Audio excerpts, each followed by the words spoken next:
بسم اللہ الرحمن الرحیم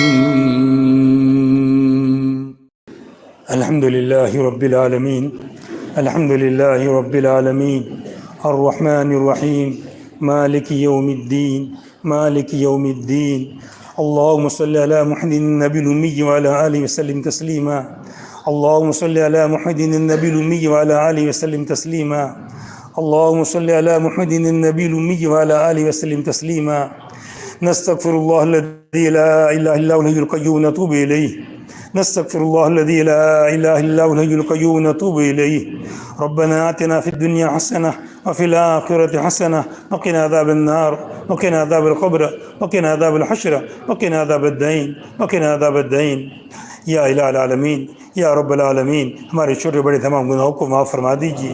یا اللہ ہم سے راضی ہو جائیے، یا اللہ ہم سے راضی ہو جائیے، پوری امت سے راضی ہو جائیے۔ یا اللہ یہ آپ کے کلام کے اندر سے کچھ صفتیں پڑھی گئی ہے، وہ تمام صفتیں ہمارے اندر پیدا فرما دیجیے۔ یہ پورے مجمع کے اندر صفتیں پیدا فرما دیجیے۔ میرے مولا آپ کے کلام کو سننے کے لیے مجمع بیٹھا ہوا ہے، آپ کے کلام کی نسبت سے لوگ جمع ہوئے ہیں۔ یا اللہ یہ صفتیں ہمارے اندر پیدا فرما دیجیے، ہمیں نیک اور صالح بنا دیجیے، متقی بنا دیجیے، پرہیزگار بنا دیجیے، نماز کا پابند بنا دیجیے، نمازوں کو خشوع و خضوع والا بنا دیجیے۔ یا اللہ ہماری نماز استحضار والے نصیب فرما دیجیے، دھیان والے ہماری نمازیں بنا دیجیے۔ یا اللہ فلسطین کے مسلمانوں کی پوری حفاظت فرمائیے، فلسطین کے مسلمانوں کی مدد فرمائیے۔ یا اللہ پورے عالم کے اعتبار سے جہاں جہاں مسلمان پریشان ہیں تمام پریشانی کو دور فرما دیجیے۔ یا اللہ مسلمانوں کو نیکی پر اور تقوی کی زندگی پر ابھار دیجیے۔ یا اللہ سب کو نیکی کی توفیق دے دیجیے، تقوی کی توفیق دے دیجیے، ہماری زندگی تقوی والی بن جاوے، نیکی والی بن جاوے، ایسے اسباب مہیا فرما دیجیے۔ یا اللہ ہماری مستورات کو شرعی پردہ کرنے والا بنا دیجیے، ان کو بھی نیک اور صالح بنا دیجیے۔ اور جو ہماری مستورات ادھر ادھر جو بیکار وقت اپنا ضائع کرتی ہیں اس وقت کے ضائع کرنے سے اللہ حفاظت فرما دیجیے، اپنے وقت کو صحیح گزارنے والا ہمیں بنا دیجیے،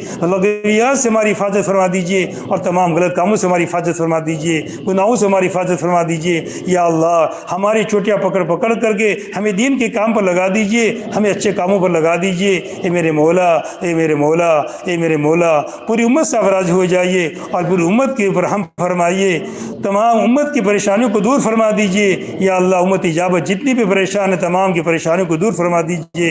ہندوستان کے مسلمانوں کی مدد فرمائیے، فلسطین کے مسلمانوں کو خوب مدد فرمائیے۔ یا اللہ ان کو غلبہ نصیب فرمائیے، ان کو قوت نصیب فرمائیے۔ یا اللہ تمام اسلامی ممالک کو صحیح سمجھ نصیب فرما دیجیے۔ یا اللہ تمام اولاد کو دین پر چلنے کے توفیق نصیب فرما دیجیے۔ یا اللہ ہم نے جو مانگا وہ بھی عنایت فرما دیجیے، جو مانگنے سے رہ گیا وہ بھی عنایت فرما دیجیے، جو بیمار ان کو شفا کاملہ عاجلہ دائمہ مستمرہ عطا فرما دیجیے، جو مقروضین ہیں ان کے قرضے کی ادائیگی کی غیر سے شکلیں پیدا فرما دیجیے۔ اور نبی کریم صلی اللہ علیہ وسلم نے، صحابہ کرام نے، اولیاء اللہ نے جو خیر کی دعائیں مانگی ہے ہمارے حق میں قبول فرما لیجیے، اور جو شر و فتن سے بنا چاہیے اس سے پوری ہماری حفاظت فرما دیجیے۔ نبی کریم صلی اللہ علیہ وسلم کے صدقے طفیل کے اندر ہماری دعا کو قبول فرما دیجیے۔ صلی اللہ نبی الامی، سبحان ربک رب العزت عما یصفون، والسلام علی المرسلین، الحمد للہ رب العالمین۔